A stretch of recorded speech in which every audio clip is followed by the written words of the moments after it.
দারুণ ব্যবসা, শুধু একবার বিনিয়োগ, তারপর শুধু টাকা আর টাকা।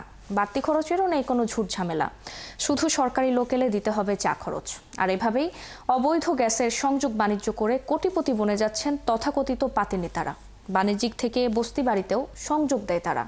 সুমন তানভীরের বিশেষ প্রতিবেদন, ক্যামেরায় ছিলেন Ruhul Amin. Colour expert, George sap এবং মাইল্ড অন হ্যান্ডস টেকনোলজি সমৃদ্ধ অরিক্স ক্রিস্টাল ওয়াশ আপনার লন্ড্রি এক্সপার্ট। এমনি বলবো আমি এটা রাখেন কত টাকা দিতে হয়? এখন তো এলাকায় বড় ভাই বিরাদের অভাব নেই, তাদের এখান থেকে সহযোগিতায় এভাবেই। কারখানাটি চলছে কোন জ্বালানিতে, এমন প্রশ্নে বিব্রতকর প্রস্তাব দিয়ে বসে ম্যানেজার। করে একটা লাইন রিপোর্ট ছাড়া কি কোনো কিছু করা যাবে? না ভাই, আপনি আপনার জায়গা থেকে কিংবা আপনি যদি অস্বস্তিতে থাকেন, আপনি মালিকের নাম্বার দেন, আমি তার সাথে একটু কথা বলি। যে মালিকের নম্বর চাইলেও সেই একই কথা, করতে চান আপ্যায়ন। কিন্তু না করাতে যদি কোনো কিছু দিয়ে কোনো কিছু করা যায় সেটাও আমাকে বলতে পারেন, আমি ওটার ব্যবস্থা করব। আপনি শুধু একটা বক্তব্য দিবেন, আমি তাতে খুশি হব। রাজধানীর মিরপুরের ইস্টার্ন হাউজিং এর একটি কারখানার চিত্র এটি। এই আবাসিক এলাকায় গড়ে ওঠা প্রায় সবখানেই একই চিত্র। অবৈধ গ্যাসে চলছে রমরমা বাণিজ্য। খোদ তিতাসের তদন্তেই উঠে আসে অবৈধ গ্যাসে চলে এখানকার 18টি কারখানা। সেই সূত্র ধরে এইসব ফ্যাক্টরিতে যায় টিম 71। প্রায় সবগুলোতেই চলছে রমরমা কাজ। তবে আশ্চর্যের বিষয়, কর্মচারীদের বেশিরভাগই জানান অল্প দিন হলো কাজ করছে তারা। আমি আসছি হইলো আজকে 9 দিন। এটা কি পুরোটা গ্যাসেই চলে না? এটা গ্যাস চলে না কি চলে কেমনে? না, আবার ওই যে মাঝে মধ্যে অভিযান কিয়া করে হয়তো তখন কেটে দেয়।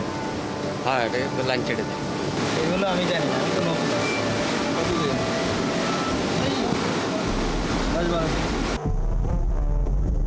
উপস্থিতি টের পেয়ে অনেকে আবার চোর পুলিশ খেলায় মাতে। ধূপধাপ দরজা বন্ধ করে দেয় তারা। ফ্যাক্টরিটা খোলেন, সমস্যা কি রে ভাই আপনাদের? এদিকে আসেন। এই খোলা ছিল তো, তুমি বন্ধ করলা কেন? লোক আছে ভিতরে, খোলে না কেন? কে জানি, আমি তো করতে পারবো না। আর ম্যানেজাররা তো চোরের মতো পালিয়ে যায়। ওনার নাম্বার নাই আমার কাছে, আমি তো সিকিউরিটি গার্ড স্যার। খোলা ছিল না সকালে? সকালে মনে হয় খোলা ছিল। কিছুক্ষণ আগে বন্ধ করছে। সবসময় খোলা থাকে তোমার? কোনটা? ভাইয়া আমি জানি অভিযান হলে বন্ধ করে রাখে।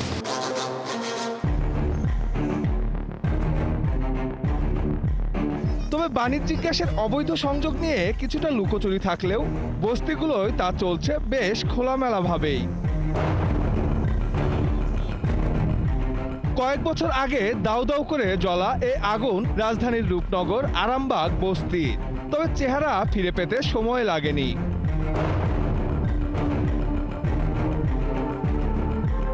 10 আগস্ট 2025, বস্তিটির ভেতরের চিত্র। আবার আগের মতো সব ঘরবাড়ি, নিশ্চিন্তে বসবাস করছে বাসিন্দারা। হঠাৎ চোখে পড়া পায়ের নিচের একটি হলুদ সরু পাইপ খটকা লাগায়। এই রকম একটি চিকন পাইপ দিয়ে হচ্ছে গ্যাসের লাইন টানা হয়েছে। এই বস্তি থেকে এই বস্তি নিচ্ছে। সরকারিভাবে বন্ধ থাকলেও নিজস্ব জনবল দিয়ে প্রভাবশালী এসব বস্তি মালিকরা চাওয়া মাত্রই দিয়ে দিচ্ছে গ্যাস সংযোগ। ঘর ভাড়ার সঙ্গেই জুড়িয়ে দেওয়া হচ্ছে গ্যাস বিল। আপনি যে বললেন গ্যাস নাই। হ্যাঁ, আমি এইটি বলছি। হ্যাঁ, তো গ্যাস কই? তাহলে যে গ্যাস লাইন আছে এটা করতে গেলে তো আমি নিজেও জানি না। এগুলোর বিল কত করে দেন আপনারা? বিল আমরা আপনাদের না, বাড়িওয়ালারাই। রাজধানীর বেশিরভাগ বস্তিতেই এভাবেই ঝুঁকিপূর্ণ উপায়ে টানা হয়েছে গ্যাস লাইন। সরবরাহ লাইনের অনেক জায়গাতেই লিকেজও চোখে পড়ে। নিজেদের মতো করে কিন্তু তারা সংযোগ স্থাপন করেছে।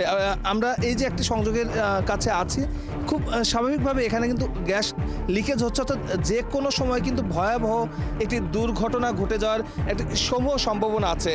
আমি একটু আপনার কাছে জানতে চাই, আপনারা তো এখানে আছেন, একটু বলেন তো ভয় লাগে না আপনাদের? অবশ্যই ভয় লাগে। এটাতে যদি আগুন ধরে যায় পুরোটা বস্তি, পুরোটা এলাকাই তো ধরে যাব। এসব লাইনগুলোর উৎস কোথায়? কাছাকাছি সড়ক দিয়ে যাওয়া গ্যাস সংযোগ থেকে মাটি খুঁড়ে বের করা হয়েছে এসব অবৈধ লাইন।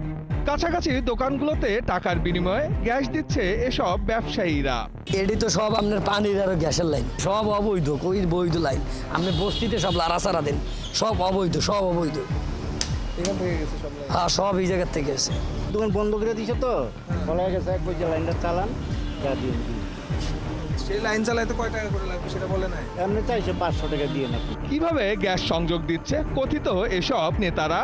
অবৈধ গ্যাস ব্যবসা নিয়ে যার বিরুদ্ধে সবচেয়ে বেশি অভিযোগ তার নাম শরীফ মাতবর। একটি বস্তির মালিকও তিনি। অবৈধভাবে লাগাই নেবেন, এটা অধিকার আপনার? না না, অবৈধভাবে কি আপনার কোনোদিন কোনো লাইন কেউ লাগাই নিতে পারে যদি আপনার কেউ আপনার সরকারি লোক যদি আপনার সাহায্য না করে? এটা যে কিছু লোক আছে গ্যাসের কাজ টাজ করে, ওদের সাথে একটা চুক্তিতে গেলাম, ওরা বললো আমাদেরকে টাকা দেন, আমরা লাইন আপনার বাসায় ঢুকাই দিব। তাদেরকে টাকা দিছি, তারা লাইন নামাই দিছে। আর এভাবে অন টাইম ইনভেস্টমেন্টে কি পরিমাণ সম্পদের মালিক বনেছেন তারা, এবার তার একটি ধারণা নেওয়া যাক। কই থাকে না? কই থাকে? মিরপুরের রূপনগরের এই রাজকীয় বাড়ির মালিক রমজান মাতবর। একসময় ছোট্ট রিক্সা গ্যারেজের মালিক, এখন পরিচিত হাজী রমজান মাতবর নামে। অবৈধ গ্যাস বাণিজ্য থেকেই তার এ উত্থান। ওনার অতি ফাস্ট রিক্সার গ্যারেজ মালিক ছিল, 20টা ঘর মিটারে চালায়, বাদ বাকি 270। মিরপুরেই পাওয়া যায় তার একাধিক বাড়ির সন্ধান। রাজধানীর বাইরেও তার সম্পদের খোঁজ মেলে। মানিকগঞ্জ ও কেরানীগঞ্জে বাড়ি ছাড়াও মাছের ঘের ও আমবাগানের সন্ধান পায় টিম 71। আপনার মনে হয় দুলাভাই হয় না? ওনার মায়ের রিক্সা গ্যারেজ ছিল, ওখানে উনি থাকতেন। ওনার বেশি বাড়ি নাই, উনি যে বাড়িটা থাকে শুধু ওই বাড়িটি, আর যে প্লটটি আর তো ব্যবসা করতে বিক্রি করে দিয়েছে। বাড়ির তো রমজান ভাই না? ভাড়া উঠাই কেটে এই মেয়ে উড়া 4-5 বছর ধরে কিনছে, মাছ খামার করে, মাছ চাষ করে, এর সাথে একটা আম বাগান আছে। অবৈধ এসব কর্মকাণ্ডে তিতাসের মাঠ পর্যায়ের কর্মকর্তাদের নাম আসলেও কথা বলতে নারাজ প্রতিষ্ঠানটির ঊর্ধ্বতনরা। আপনি আমাকে ঝুলাই রাখবেন, আপনি ইন্টারভিউটা সম্পর্কে সেটা বলবেন। সুমন তানভীর, 71, ঢাকা।